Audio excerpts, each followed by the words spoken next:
Boa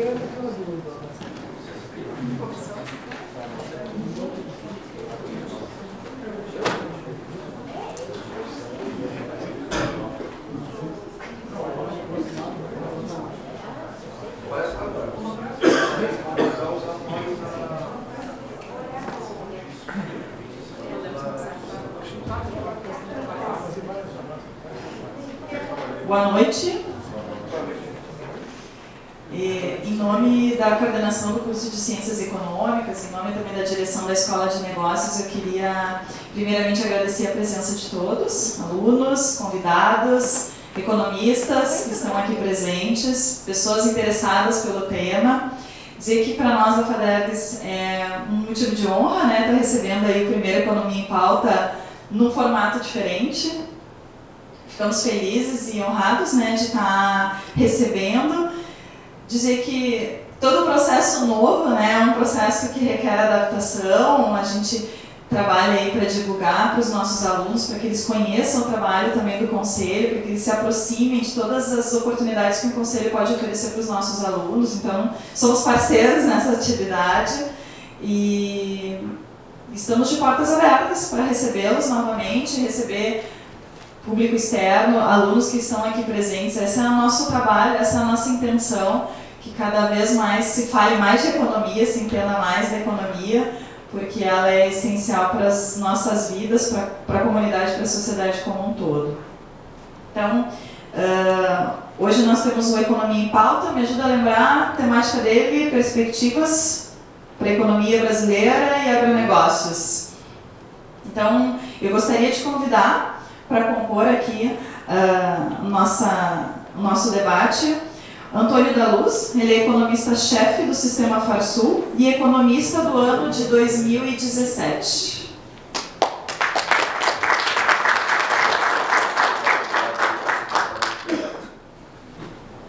E para conversar com ele, o jornalista Danton Júnior. Ele é jornalista do Correio do Povo e é um dos vencedores do prêmio de melhor reportagem de economia também no ano de 2017.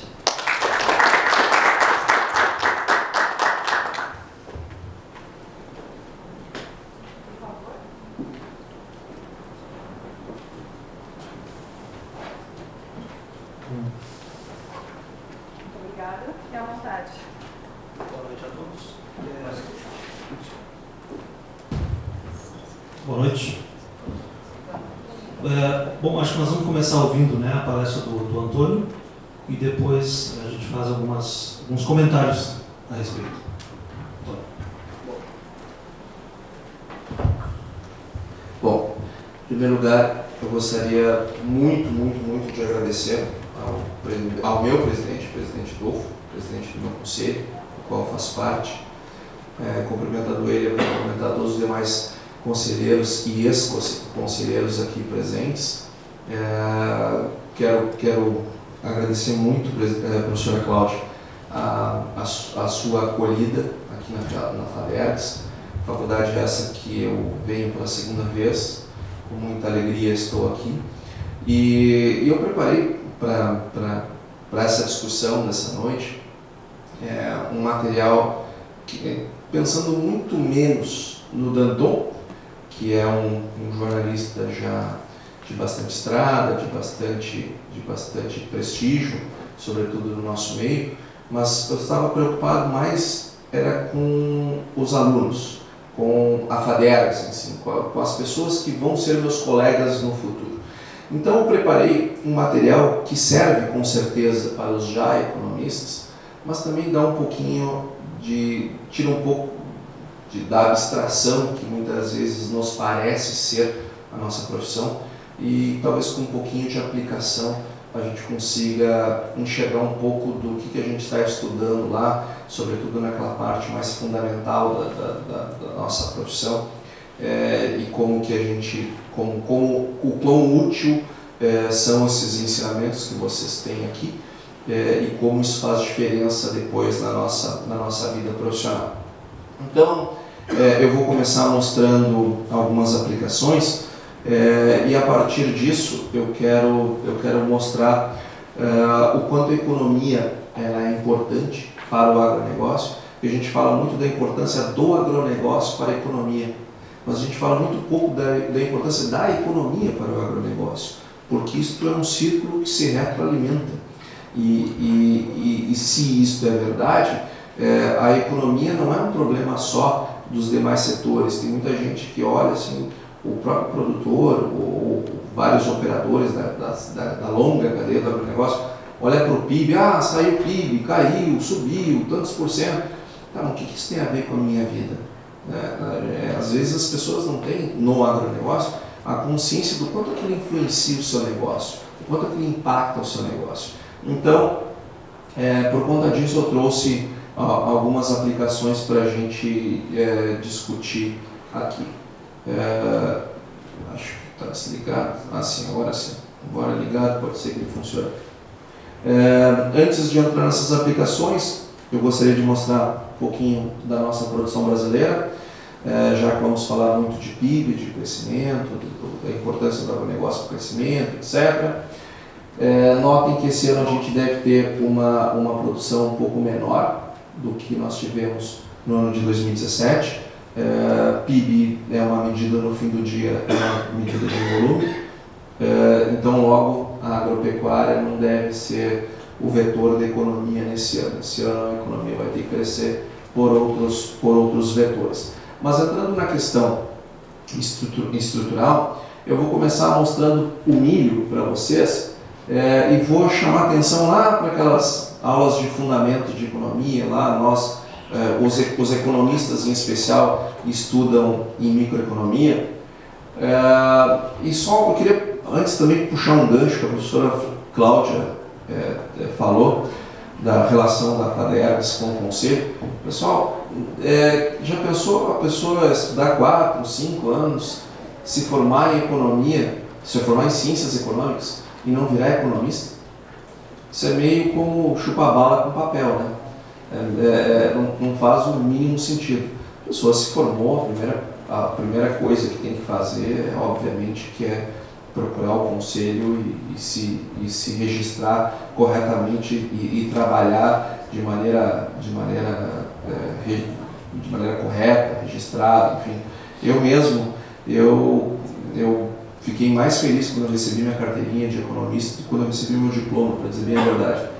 Mas vejam só as relações que eu gostaria de mostrar para vocês. Nós temos nesse eixo, no eixo do Y, o consumo per capita. E no eixo do X, nós temos aqui, no caso, o rendimento médio do brasileiro. E nós temos aqui uma análise de vários anos, eu deveria ter posto, mas me esqueci, mas deve ter aí no mínimo 20 anos de análise. E vejam que não é por coincidência que nós temos uma relação bem forte entre o rendimento, à medida que o rendimento aumenta, o consumo per capita de milho no Brasil aumenta. Eu vou perder um pouquinho mais de tempo para explicar esse gráfico, porque todos os demais também estão montados dessa forma. Percebam que nós temos uma correlação bem elevada, a gente consegue retratar linearmente com bastante precisão essa relação, e quando a gente faz lá a nossa elasticidade, aqui no caso a elasticidade de renda da demanda, que depois que a gente sai da microeconomia e vai estudar econometria, a gente percebe que é muito mais fácil fazer isso através de relações logarítmicas, né, as relações log-logs. Nós temos então que para cada 1% que varia o rendimento médio, a gente tem um crescimento ou decrescimento, dependendo da variação, do sentido da variação, de 1,05% no consumo de milho no Brasil. Ou seja, rendimento médio interessa para os produtores rurais. À medida que o rendimento médio aumenta o consumo de milho no mercado interno. E mais, não só nós vemos um crescimento, uma relação positiva, como a gente pode dizer que esse bem é, no mínimo, um bem normal. Agora, elasticidades acima de 1, nós sabemos que é uma característica dos bens superiores. Mas não é por 0,5 que eu vou mudar o enquadramento do milho. Deixa lá o milho como bem normal, mas vejam que ele tem uma boa elasticidade renda da demanda. Não é só o rendimento que a gente percebe isso, quando nós pegamos, por exemplo, o PIB per capita, que é uma variável muito mais complexa, tem uma série de outros elementos que não tem a ver com o consumo, como é o caso do rendimento. Ainda assim, nós temos ainda um R quadrado, uma correlação bastante elevada, bastante significativa, e nós temos uma relação log-log, ou uma elasticidade, para cada 1% que varia o PIB per capita, varia 1,07 o consumo de milho. Aí muitas vezes eu vejo as pessoas falarem: não, mas a gente não pode exportar tanto, a gente deveria consumir mais aqui dentro. Concordo. Na hora que tiver maior crescimento econômico, na hora que o PIB per capita crescer mais, vai ter maior consumo interno. Essa decisão não está no lado da oferta, está no lado da demanda. Então, se nós temos uma oferta superior ao crescimento da demanda, exporta-se. Não temos muito o que fazer. Todo o resto, o que não for assim, infelizmente fica só no campo da divagação, do sonho, da narrativa. Não tem amparo teórico concreto. Quando nós pegamos o consumo das famílias, que é aquele trecho do PIB, quando nós calculamos ele, o Y é igual a C mais I mais G, X menos M, pois o consumo das famílias, ele é a parte do PIB voltado para o consumo. E isso tem também uma enorme correlação, vejam que tem um comportamento bastante linear, e nós temos uma relação de, para cada 1% que varia o consumo das famílias, varia 0,64% o consumo de milho, seja para cima, seja para baixo. E ele também tem uma correlação com população. À medida que a população cresce, evidentemente, a gente vê um crescimento exponencial do consumo de milho no mercado interno. Quando nós olhamos para os nossos importadores, aí nós temos o Irã, que é o principal importador, embora a gente perceba que parte dessa explicação vem do crescimento da renda lá no Irã, nós sabemos que isso é apenas uma parte, né? O Irã é um país bastante complexo, está cheio de problemas. Isso também vale para o Egito. Quando a gente vai para países mais ajustados, como o Japão, nós vemos, por exemplo, que essa relação aumenta. Espanha, muito pouco. Quando nós vamos para a soja, nós também temos essas relações bastante fortes. Primeiro, o rendimento médio, para cada 1% de variação, varia quase 0,70 o consumo de soja interno, seja para cima, seja para baixo. O PIB per capita também tem uma correlação bastante elevada, crescimento econômico, portanto, faz com que o consumo de soja aumente internamente, 1,29, crescimento bastante robusto, bastante importante. O consumo das famílias, percebam a inclinação desse gráfico aqui, nós temos uma enorme inclinação. Logo, o consumo das famílias, para cada 1% que varia em 0,74% o consumo de soja internamente, e a população também, por óbvio, tem uma correlação bastante forte. À medida que a população cresce também o consumo de soja no mercado interno. Quando nós olhamos para o mundo lá fora, e diferente do milho, que nós não somos muito exportadores, soja sim, nós somos bastante exportadores de soja, percebam que o rendimento do chinês influencia muito as importações que ele faz do Brasil. Então, ou seja, China crescendo significa também as importações de soja da China crescendo, o que nos interessa. Nós vemos isso na China, nós vemos isso na Espanha, nós vemos isso na Tailândia, e no Irã nós não podemos correlacionar, pelo contrário, não há uma relação direta entre o rendimento da renda deles e as importações que eles fazem da soja. O trigo, notem que nós não temos uma relação boa entre rendimento da população e consumo de soja, e consumo per capita de trigo. Nós temos aqui um consumo saciado, né? Lá o pessoal que lembra lá das elasticidades vai lembrar que isso aqui é consumo saciado. Nós no Brasil não adianta mais querer produzir porque as pessoas chegaram no seu limite de consumo. e nós não temos uma relação importante com o rendimento médio, nem tampouco com o PIB per capita, nem tampouco com o consumo das famílias, e a população é aquele que tem uma melhor relação, embora também seja uma relação fraca. Terminamos a parte dos grãos, vamos também rapidamente passar pelas pecuárias, né? Pelo consumo de carne. Notem que carne bovina e rendimento médio tem uma relação também bastante forte. Para cada 1% que varia o consumo, aliás, o rendimento médio aumenta 0,29, 0,30 o consumo de carne bovina internamente. Carne bovina tem uma característica importante, eu não consigo ampliar a oferta de uma hora para outra, por isso que ele é menos reagente. Se a oferta fosse mais elástica, se eu pudesse aumentar 30% a produção de um ano para o outro, certamente esse número seria maior. Em relação ao PIB per capita, também tem uma relação boa, 0,35 de variação no consumo à medida que varia o PIB per capita. O consumo das famílias, 0,19, não é uma variação muito grande, embora notem que a correlação e o aumento da população também, ele tem uma relação importante, para cada 1% que cresce a população, cresce 0,51% o consumo de carne bovina. Notem que os nossos importadores, Hong Kong, o nosso principal importador também, tem uma relação bastante forte entre crescimento da renda deles com as importações que eles fazem de carne do Brasil. O mesmo se verifica pela plataforma continental da China. Já Egito não é tão forte, embora exista, e a Rússia também tem uma correlação bastante significativa entre o crescimento da renda deles e as importações. Então, nessas alturas do campeonato, vocês já devem ter se dado conta, já devem ter percebido que se o Brasil não cresce, mas o mundo cresce, nós vamos produzir mais. Nós vamos produzir mais porque alguém no mundo vai comprar.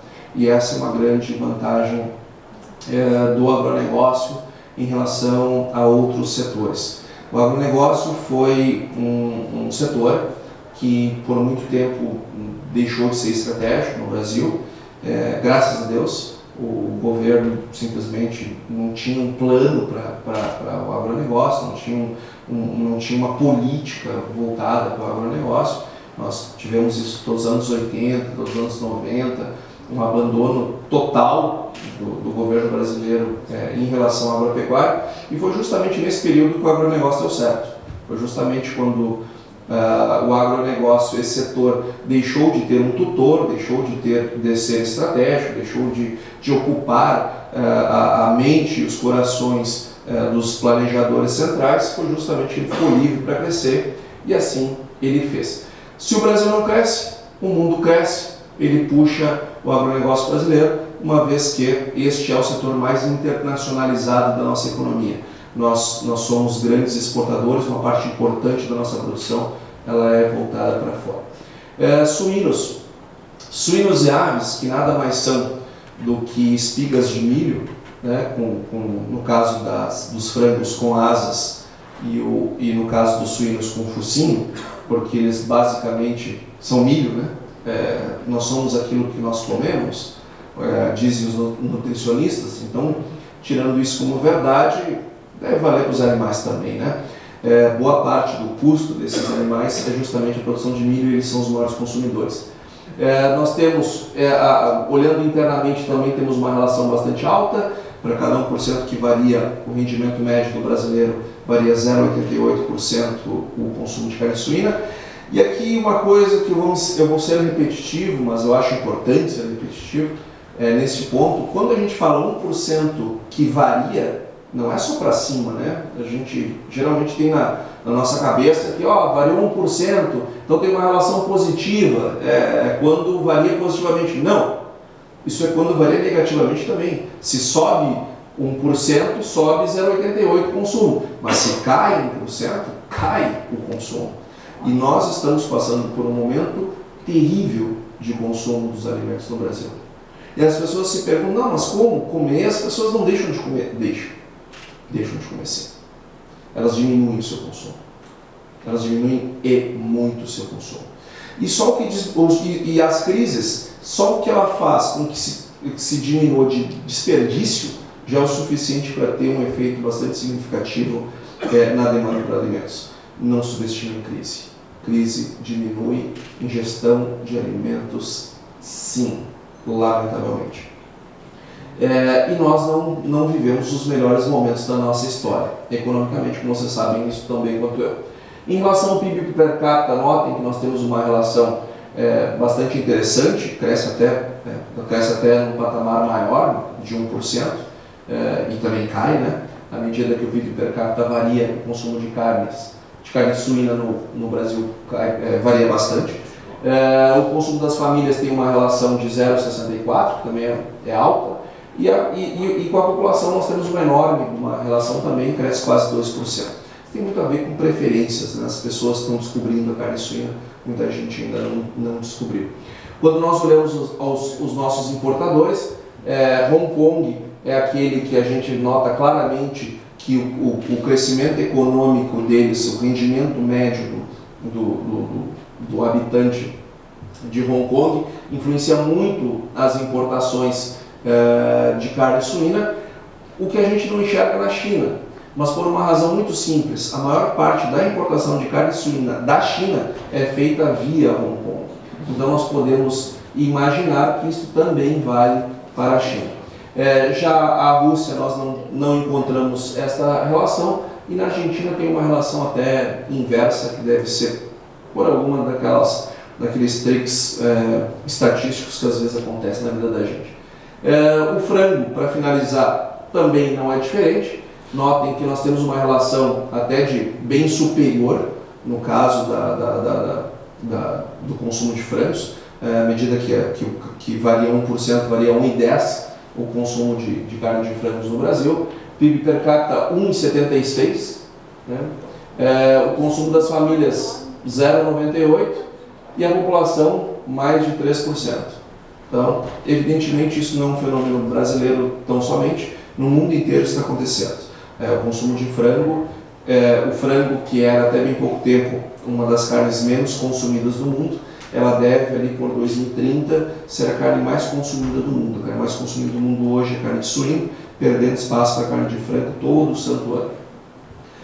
Os nossos importadores, nós vemos relação bastante direta com o crescimento econômico. A Arábia Saudita, fica muito claro, o próprio Japão, a África do Sul, China, todo mundo, à medida que o rendimento aumenta, aumenta as importações do Brasil. Então reforça aquela tese, né? Se a economia vai bem, o consumo aumenta. Seja este o consumo interno, se a economia interna estiver bem, se não estiver bem, mas a economia mundial estiver bem, o consumo também vai estar bem, só que não pelos brasileiros, pelos nossos importadores. De qualquer forma, o agronegócio termina trazendo um pouco do crescimento econômico mundial para dentro da nossa economia, uma vez que a gente se relaciona com o que está acontecendo lá fora. Entretanto, por outro lado, se a economia vai mal, o consumo diminui. Então, nós não temos dúvida da importância da economia para este setor, para o consumo da nossa produção, para a demanda que faz o contrapeso à nossa oferta. E olhando o Brasil, né? Bom, então eu acho que está muito claro que, e eu aqui no papel hoje, não só de um economista do Corecon, mas também como um economista de uma entidade que representa a produção agropecuária no Estado, o que está acontecendo na economia nos interessa. Nos interessa porque atinge os nossos interesses, atinge aquilo que atinge o bolso, atinge o negócio, atinge a rentabilidade, atinge os níveis de investimentos que as pessoas estão dispostas a fazer.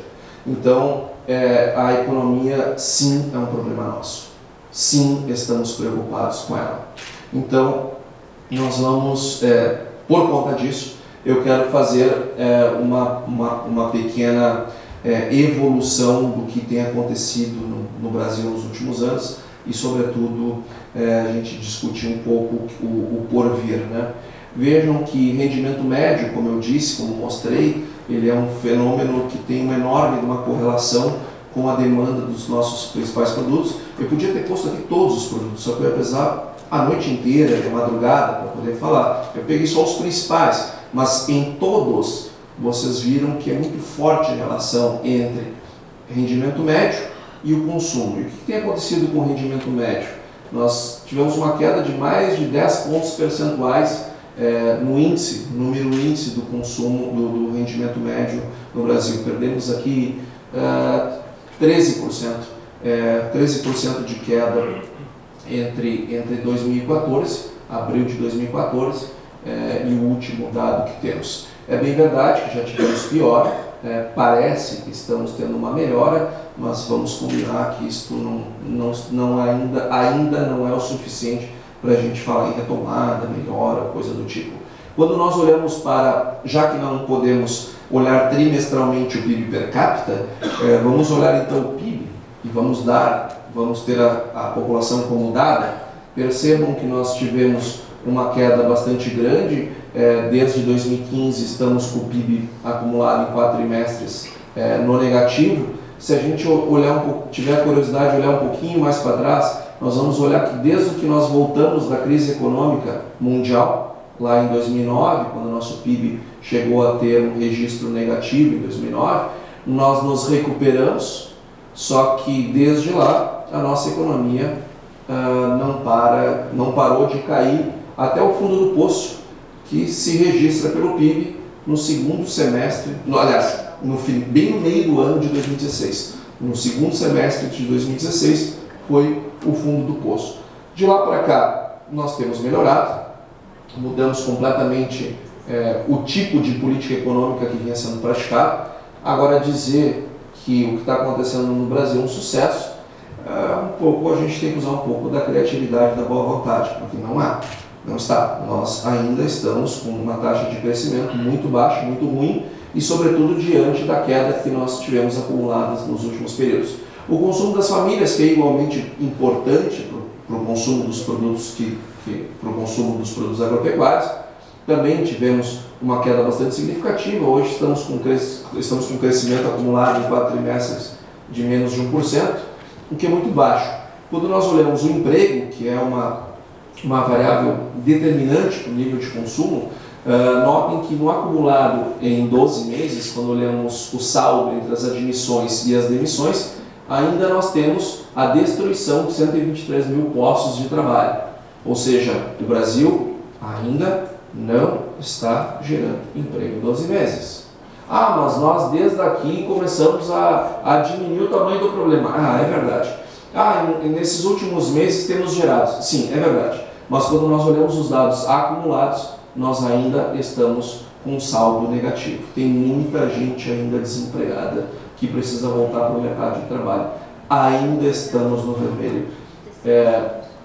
E não é muito difícil de entender o porquê que os empregos deverão ser a última variável a melhorar o seu desempenho, a última variável macroeconômica. Nós acabamos de fazer uma reforma na área trabalhista, mas que ainda gera muita insegurança jurídica para as empresas, e com aquelas leis anteriores só podia demorar mesmo, lamentavelmente.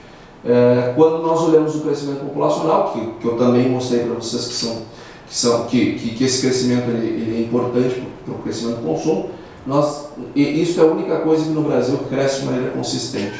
A gente deve ter um crescimento até 2040, nós deveríamos ser 228 milhões de brasileiros. Então, pelo menos por essa via está garantido o nosso consumo. Só que acontece o seguinte, não basta nós voltarmos para o azul, nós estamos voltando para o azul, nós vamos voltar para o azul. Nós vamos sair dessa crise, não tem dúvida disso. Nós vamos sair do poço. Hoje eu diria que nós saímos do fundo do poço, mas nós não saímos do poço. Mas nós vamos sair desse poço, não tem dúvida disso. A questão é a seguinte: enquanto caímos, nós íamos caindo, íamos piorando, o mundo ia crescendo. E à medida que o mundo crescia e nós caíamos, nós perdíamos espaço. A grama do vizinho ficava mais verde do que a nossa. E o mundo cresceu bem. Só que isto não é um fenômeno da crise. Isso é um fenômeno que piora com a crise. Porque quando a gente transforma o crescimento do mundo e o crescimento do Brasil em número índice, pegando lá 2003 para cá, vejam o quanto está crescendo o mundo até 2021, de acordo com as projeções do FMI, e vejam o Brasil. Quer dizer, nós estamos nos afastando. Nesse período, enquanto o mundo, 2013, 2016, enquanto o Brasil cresceu 26%, o mundo cresceu 49% nesse período. Nós estamos ficando para trás. Por isso que a juventude está querendo cada vez mais ir embora. Quando eu nasci lá em 1980, porque eu nasci em 80, eu posso estar com essa cara de acabado, mas eu nasci em 80. Quando eu nasci lá em 80, se nós pegássemos e disséssemos assim, ó, os países da OCDE, são os países ricos, lá onde nós queremos ser, aqueles que nós queremos ser, em termos de economia. Digamos que a renda média dos países da OCDE fosse 1. O quanto seria a do Brasil? O do Brasil lá em 1980 era 0,48. Cerca da metade da renda per capita de um país rico da OCDE, da média dos países ricos da OCDE. Pois em 2020, nós deveremos ser 0,31. Ou seja, nós viemos caindo, notem, lá 80, lá na metade da década de 90, nós já estávamos em 0,34. Ou seja, o Brasil ele vem perdendo espaço no mundo de maneira consistente. Aí a gente tem estabilidade econômica, dá uma melhorada na economia, demos uma anabolizada nela por aqui, damos uma melhorada, só que voltamos a cair com a crise econômica.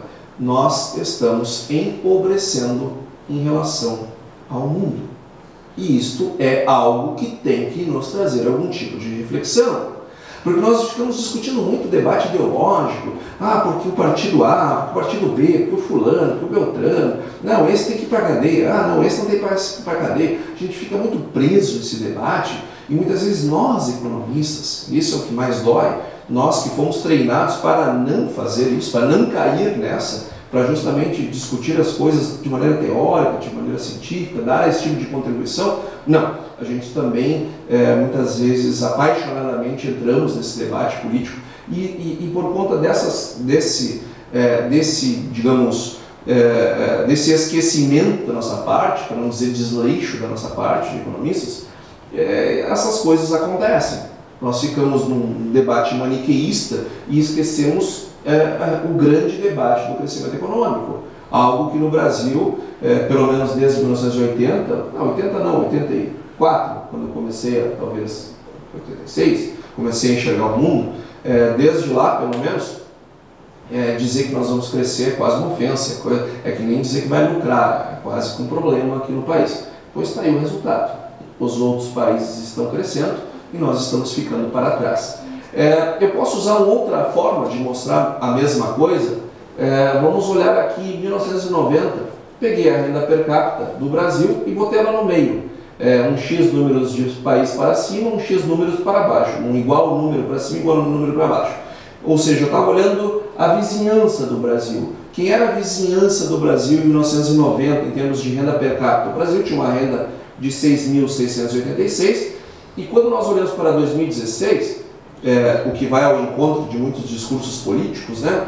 Não, o Brasil cresceu muito, olha que beleza, era 6.700, agora está 15.127 mil dólares. Vejam só que maravilha de crescimento, quase que triplicou. Pois é, só que a Argélia, que estava abaixo de nós, ela continua aqui nossa parceira, nossa querida companheira, uma posição abaixo do Brasil. O Irã, apesar do Estado Islâmico, apesar daquele maluco lá que é presidente, apesar dos conflitos que eles têm, da guerra, de ser uma teocracia, eles passaram do Brasil. O Irã hoje está com uma renda per capita melhor que a do Brasil. A África do Sul piorou em relação ao Brasil, outro país que fez Copa. O Uruguai melhorou em relação ao Brasil. Estou pegando os que estavam pior, os que estavam melhor também melhor. A Polônia, que era pior, inclusive, do que o Uruguai, está lá em cima, está bem melhor que a gente. A Turquia também passou a gente. O México também passou a gente. Quer dizer, o Brasil está ficando para trás. Hoje, olhando esses mesmos países, só está pior que o Brasil ainda. A Argélia, Suriname, África do Sul e Ucrânia, que teve uma guerra com a Rússia. Vejam, isso mostra que tem alguma coisa aqui que não está bem. Alguma coisa que não está bem. Se a gente continuar fazendo o que nós estamos fazendo, provavelmente a gente vai seguir piorando. Quando nós olhamos o crescimento das principais economias comparadas ao Brasil, o Brasil está aqui no verde, ó, e aqui a projeção para os próximos anos, notem que nós temos no azul as economias desenvolvidas. Como elas são desenvolvidas, eles já são ricos. Logo, eles crescem a taxas mais baixas do que os países em desenvolvimento, que têm a vantagem do atraso. Notem que o Brasil não só tem tido uma performance pior do que os países desenvolvidos, como para os próximos anos deve ter um crescimento de país desenvolvido. Que maluquice é essa? A gente está crescendo com os ricos, como se ricos fôssemos. Já os países em desenvolvimento, as economias emergentes, que é o caso do Brasil, estão crescendo bem acima do Brasil. Nós deveríamos estar crescendo com esses caras aqui, e não com estes caras aqui. E o mundo no amarelo está crescendo bem acima do Brasil.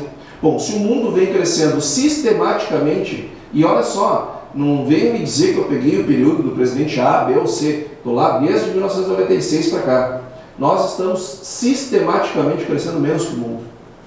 Logo, nós estamos empobrecendo em relação ao mundo.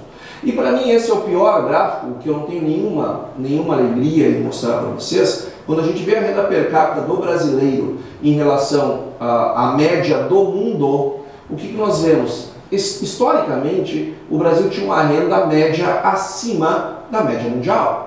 Ou seja, se nós fôssemos dividir o mundo em dois grupos apenas, os ricos e os pobres, sem nada no meio deles, nós estaríamos entre os ricos, porque nós estamos na metade de cima da renda per capita na maior parte do tempo.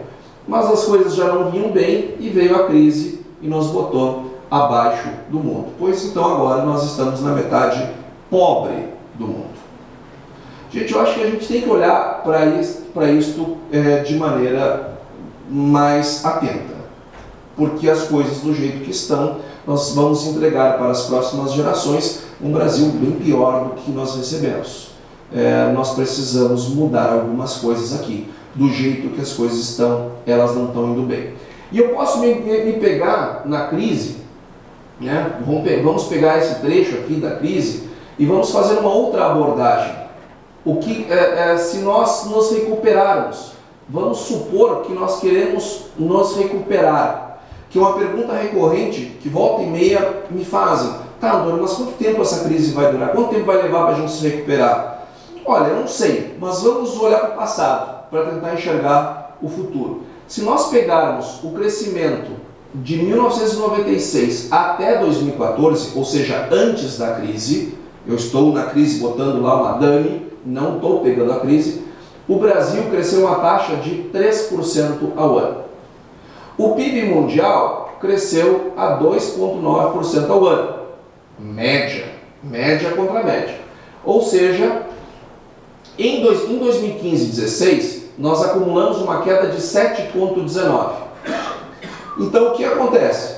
Para eu recuperar 7,19%, tendo uma diferença aqui de 0,1%, sabendo que eu caí 7,19% enquanto o mundo cresceu 5,24%, eu tenho que recuperar essa diferença aqui, crescendo 0,1% ao ano, que é a nossa história recente, nós vamos nos recuperar em 2093. Eu não estou com paciência para esperar até lá. Eu não estou com paciência. E também não tenho feito o meu dever de casa para estar vivo em 2093. Mas vejam só que coisa interessante. Se nós crescer 1 ponto percentual a mais, ou seja, não é nem crescer como os emergentes, é crescer 1 ponto mais do que a gente vem crescendo entre 96 e 2014. Ao invés de crescer 3% ao ano, crescer 4%, que não é nada absurdo para um país pobre como é o país, como é o Brasil. Nós nos recuperaríamos em 2023. Ou seja, já estamos lá, né? Já estamos em 2023. Todos que estão nessa sala estarão lá. Então, quer dizer, nós temos como fazer. Não é impossível, mas temos que crescer um ponto a mais do que a gente vinha crescendo em média. Como é que faz para crescer esse ponto a mais que a gente vinha crescendo em média? Fazendo as mesmas coisas, dificilmente a gente vai chegar lá. Nós temos que fazer coisas diferentes, coisas que blindem o nosso crescimento para cima.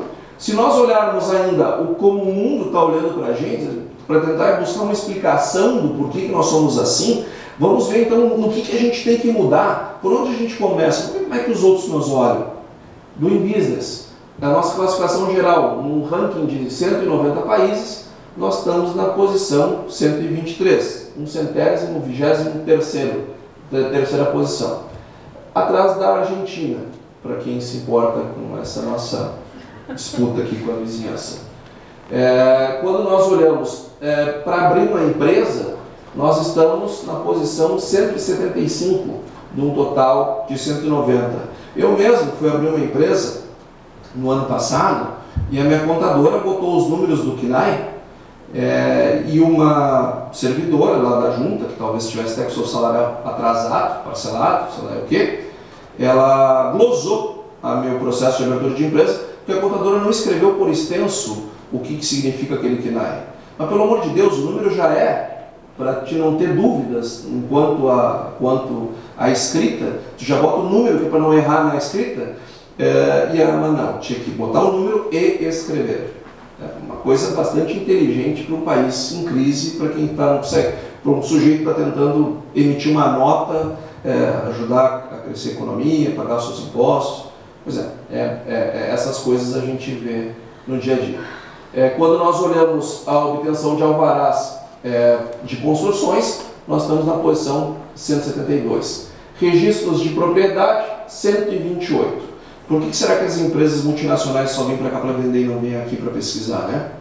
Aqui está a explicação. Não é porque eles são capitalistas escorchantes e estão aqui só para nos explorar. É porque não tem quem consiga registrar nada no Brasil. Leva 7, 8, 10 anos para te registrar uma invenção no Brasil. Ninguém espera isso. O mercado não espera isso. Para pagar impostos, então, é uma loucura. A gente está na posição 181 de 190. E aqui, para mim, um dos nossos grandes calcanhares daqueles, nosso comércio internacional, nós estamos na posição 149 no total de 190. O Brasil é um país que privilegia o conteúdo nacional, a proteção à indústria local, ao agronegócio local, ao comércio local, tudo local. Eu sou a favor, inclusive, de abrir a economia brasileira, antes que me perguntem, para economistas. Eu quero muito que abram a economia brasileira para que, inclusive, venham economistas trabalhar aqui. Tenho medo de concorrência. Pelo contrário, eu acho que eles vão fazer muito bem para o país. Mas não, aqui a gente premia o exportador e condena o importador. Se nós continuarmos fazendo as mesmas coisas, não podemos esperar chegar a outro lugar. Nós temos uma questão previdenciária que precisa, sim, senhor, de problema, de uma solução. Nós temos um enorme déficit crescente da Previdência. É claro que tem uma narrativa de que não tem déficit, não sei o quê. Não tem déficit, a gente está com superávit. Inclusive, nós temos até superávit primário. É tudo, na verdade, uma invenção política, ideológica. Não, a gente tem um enorme problema, a gente precisa enfrentar o problema. Como resolver? Bom, como resolver vamos discutir, mas que a gente precisa resolver, precisa. Não adianta ficar botando o sujeira para debaixo do tapete. Nós temos uma questão tributária, que podia aqui passar uma noite só falando dela, eu resolvi botar uma foto aqui de um livro, de uma obra desse advogado, Vinícius Leôncio, que fez esse livro aqui, onde ele registra toda a legislação tributária brasileira. Aqui está ele, junto da sua obra, é um livro de 7,5 toneladas e tem 41 mil páginas e levou 23 anos de trabalho. Para quem está interessado em comprar essa obra, quero dizer que ela é única, tá? Só tem essa. Ele não achou uma editora que tivesse a fim de reproduzir mais cópias, né? Então deve custar caro essa obra. Vejam só o tamanho da nossa legislação tributária. Como é que eu vou investir num país desse aí? Quem é que investe num país desse aqui? Só nós que somos obrigados, nascemos aqui, não vamos sair daqui, bom, então vamos investir aqui mesmo. Agora, quem não é daqui, e como é que tu explica? Quantos daqui tiveram a oportunidade de olhar para a cara de um empreendedor estrangeiro e tentar explicar para ele que a gente tem 27 legislações estaduais de ICMS que elas mudam? Quem é que já teve a oportunidade de olhar para um investidor internacional e dizer para ele assim, não, o negócio é o seguinte, tem a alíquota interna e a interestadual. E cada estado tem uma política para cada produto, para a interna e outra para a interestadual. Então quer dizer, tu bota tudo isso numa análise combinatória e vê quantos milhões de possibilidades tu pode ter de tributação do teu negócio. Como é que tu vai saber aonde te instalar, por que te instalar? Enfim, nós não somos um país atrativo para investimentos. Então, é fundamental que os governos, e concluindo, dos 3 níveis, em todos os partidos, independente se são de direita ou se são de esquerda, eles militem em defesa do equilíbrio fiscal. Pessoal, quem lê bastante coisas que são publicadas fora do Brasil, tem uma sensação muito clara. Essa questão de que esquerda gasta mais do que arrecada e direita gasta menos do que arrecada é uma discussão brasileira. Isso não existe no mundo. O mundo não discute mais isso há muito tempo. A esquerda no mundo, ela olha para o gasto e diz assim, não, a gente vai gastar mais com esta agenda. A direita olha para o gasto e diz assim, nós vamos gastar mais com esta agenda. Mas nem direita e nem esquerda discute gastar mais que arrecada. Isso não se discute mais há muito tempo. Para não dizer que nenhum país fora da América Latina discute, a Grécia discute. Que não é exatamente o exemplo de condução da economia que eu quero para o país que eu nasci, vivi e provavelmente vou morrer. O Brasil, ele precisa de reformas, em especial a da Previdência Tributária. Em especial, tem outras, política, etc. Mas assim, em especial essas. Se a gente acha que sem fazer reformas nós vamos mudar a trajetória do nosso crescimento, vai seguir mais alguns anos esperando e vai continuar olhando o Brasil perder espaço no mundo. Nós precisamos ainda de mudanças mais profundas. Nós temos que parar de fingir, e infelizmente esse é o verbo, fingir que nós somos tabeliões e escrivães. Nós temos que melhorar o nosso ambiente de negócios, inclusive nos nossos negócios. Eu trabalho numa entidade privada, eu trabalho numa entidade CLT, e a quantidade de porcaria que eu preciso assinar todo santo dia, e que foi meu colega que inventou, é uma coisa enlouquecedora. Nós somos burocratas, sim. Não adianta culpar só os servidores. Porque no público é um inferno, não sei. Não, nas empresas também é. Nós criamos burocracia. Olhem para os seus trabalhos, olhem para os seus colegas e vejam se vocês não recebem e não fazem burocracias que poderiam ser evitadas para os seus próprios colegas. Quantos contratos entre empresas eu exijo que o sujeito, por exemplo, banco, vai lá, não, agora tu vai lá registrar em cartório a tua assinatura, lá, reconhecer a tua assinatura. Não, peraí, meu amigo, tu, gerente, sabe da minha vida mais do que eu mesmo. A minha mulher não sabe das minhas finanças como tu sabe. Tu sabe que eu sou eu, mais do que a minha mulher. Tu ainda quer que eu vá lá assinar um troço? Tu sabe mais da minha vida do que os meus familiares. Para que eu... Quem disse que um funcionário de um tabelionato vai poder afirmar que aquele eu sou eu, se tu sabe que eu sou eu? Mas não, a gente vai naquele. A burocracia nossa do dia a dia. A gente precisa mudar essas coisas. Não adianta ficar criticando só o governo. Nós somos burocratas. A diferença da corte para o Estado, a corte lá da Idade Média, é que, no caso da corte, a sociedade trabalhava para ela. A sociedade está lá para trabalhar e gerar riquezas para a corte. Pois o Estado é justamente uma ruptura disso. É o Estado trabalhando para a sociedade. Mas não é bem isso que nós estamos vendo no Brasil. No Brasil, nós nos tornamos uma coisa em que a sociedade trabalha para o Estado. Isto é algo que nós precisamos refletir e muito. Nós estamos trabalhando para o Estado e não o Estado trabalhando para a sociedade. Isso não está bem. E isto não é direita e esquerda. Isto é uma reflexão de sociedade que nós precisamos fazer. O crescimento econômico, ele deveria ser uma prioridade no Brasil. Prioridade. Infelizmente, ele não é. Nós somos pobres com requintes de ricos. Nós somos uma sociedade cheia de frescura. Nós somos super complexos. A gente só não tem dinheiro. O resto a gente tem tudo. A gente parece europeus. Somos cheios de coisa. Ah, não, quero abrir uma empresa. Não, tu tem que fazer uma licença ambiental. Mas olha aí, meu amigo, eu quero fazer aqui justamente uma empresa eólica aqui. Eu vou fazer energia eólica, limpa, renovável. Mas tu vai fazer licença igual. Qual é o sentido disso? Perguntem para o pessoal da energia eólica quantos anos, eu não falei meses, quantos anos leva para sair uma licença para te fazer uma empresa geradora de energia eólica. Nós somos cheios de frescura. O agronegócio e todas as demais atividades precisam de crescimento econômico.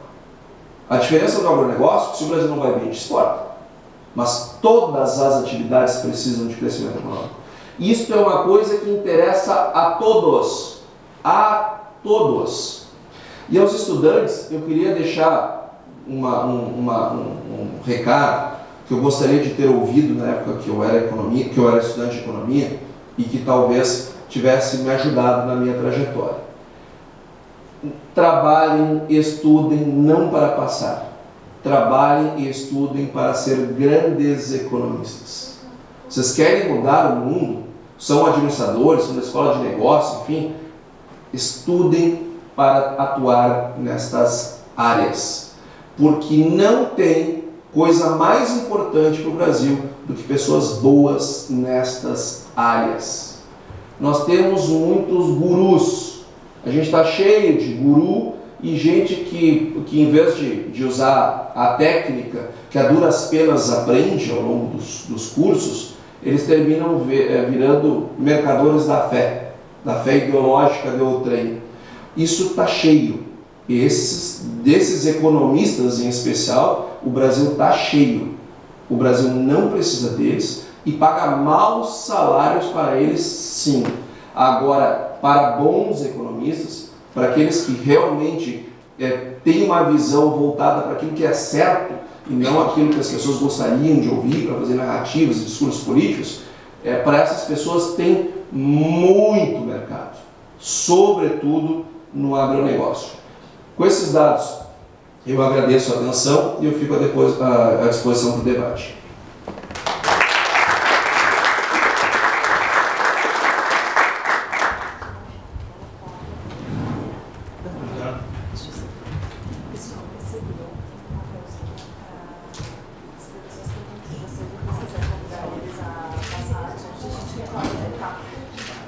Obrigado, Antônio, pela explanação. Eu gostaria de fazer alguns comentários a respeito, o Antônio vai poder responder, e lembrando também que o público pode participar enviando perguntas por escrito. Primeiro, Antônio, que eu acho interessante falar sobre a questão do consumo, né? Não é um tema que a gente costuma abordar nas nossas entrevistas, né? Eu falo contigo mais ou menos uma vez por semana. Mas o nosso trabalho também, enquanto jornalista que cobre o setor, ele tem sido também cada vez mais pautado pelo consumo. Antigamente, se poderia dizer, de repente, que a editoria de rural ela é voltada ao produtor rural. Hoje não é mais. Né? Hoje o consumidor demanda muita informação, ele quer saber de onde vem o seu alimento, ele quer saber de questões ambientais, de alimentos saudáveis, de boas práticas, enfim, ele demanda essa informação e o nosso trabalho também tem sido muito pautado por isso. Bom, dito isso, o campo ele foi apontado como grande responsável pelo crescimento do PIB em 2017, um crescimento de 1%, embora pequeno, mas um crescimento após 2 anos de retração, e um crescimento de 13% no agronegócio. Agora, ao mesmo tempo que a gente ouve muito do produtor nesse momento, e tive a oportunidade de ouvir isso bastante durante o Expo Direto, que ocorreu há um mês, é a preocupação com a rentabilidade, né? Não apenas o preço, mas o custo de produção e o que ele ganha, né? A margem de lucro, né? Principalmente em culturas como a arroz, como leite, como milho, trigo. E aí falando na questão até para linkar com a questão do consumo, né, são alimentos que estão no dia a dia na mesa do brasileiro. Fala-se, por exemplo, em uma redução da área de arroz, né, quer dizer, isso pode ter um impacto lá na frente para o consumidor em termos de aumento de preço. Tem produtores de leite que estão desistindo da atividade. E outro dia eu conversei com um produtor que me disse o seguinte: olha, a agricultura vai bem, mas o agricultor vai mal. Certamente estava se referindo à questão do custo de produção, da margem que ele tem em cima da produção. E aí eu peço a tua licença para comente sobre um outro tema que tu não citou na palestra, que é a questão da inflação. O Brasil teve uma inflação em 2017 abaixo do piso da meta, né, abaixo de 3%, que foi bastante comemorada pelo governo federal, inclusive por autoridades do Ministério da Agricultura, que culpam, né, entre aspas, a produção agrícola. Né? O Brasil teve uma grande safra, uma safra plantada em 2016 e colhida em 2017, que ajudou a reduzir o preço dos alimentos no ano passado. Né? E aí, enquanto você estava falando, eu ficava me perguntando, puxa, como é que fica essa relação, né? O produtor reclamando da rentabilidade, o país comemorando uma queda de inflação, e esse descompasso, como é que ele pode ser minimizado? Bom, Natan, tu fizeste duas perguntas bem complexas numa só, e eu vou começar pela primeira. No que diz respeito à rentabilidade do produtor, existe um certo, digamos, um certo fascínio das pessoas em relação à associação do crescimento econômico, que é uma coisa coletiva, que é uma coisa de todos, que é uma coisa multissetorial, e a gente às vezes acha que se um setor está tendo uma performance em termos de PIB espetacular, significa necessariamente que as margens de lucro aumentaram ou diminuíram. Não é assim a realidade. Antes fosse. O agronegócio cresceu 13% em 2017, que foi o grande responsável por a gente ter tido um PIB de 1%, porque a indústria fechou no 0 e os serviços no 0,2%. Então, se nós crescemos 1%, foi graças aos 13% da agropecuária. Só que acontece o seguinte: a gente cresceu muito, em primeiro lugar, porque o ano de 2016 tinha sido um ano ruim, então nós estamos comparando com uma base fraca. Em segundo lugar, os produtores fizeram investimentos ao longo dos últimos 10 anos em especial, que mudou os patamares produtivos, trouxe a agricultura para um outro nível, e este nível basta que o clima não atrapalhe, que vai se ter uma safra grande. E ano passado o clima foi absolutamente perfeito. Então nós tivemos uma série de coisas que se alinharam para a gente ter esse PIB imenso. Quem dera que toda a economia brasileira tivesse crescido no tom que cresceu a agropecuária. Só que o PIB, ele termina no fim do dia sendo uma medida de volume, porque eu, dado um determinado, eu vou ter uma receita, eu vou tirar dela o meu consumo intermediário, que é o meu custo, vou ter um valor adicionado. Essas coisas, essa relação do consumo intermediário e da receita, elas não variam muito de um ano para o outro. Então, o que termina variando são as quantidades produzidas. Muita produção significa um PIB maior. Como a gente calcula o PIB pelos preços do ano anterior, a gente usa o deflacionador do PIB para mensurar o PIB, para justamente só pegar a variação daquilo que a sociedade de fato produziu, não pegar as variações de preço. Nós deixamos de capturar e de observar a queda nos preços que teve ao longo de 2017. Então, se a gente olhar o quanto cresceu a produção cresceu, se não me falha a memória, 14% ou coisa que o vale. 14% fez com que o PIB viesse a crescer 13%. Só que os preços caíram quase 25%. Ou seja, a receita unitária do produtor, de cada unidade produtiva, diminuiu muito. Apesar dele ter produzido mais, ele vendeu essa maior produção a preços mais baixos. E a queda nos preços foi maior do que o aumento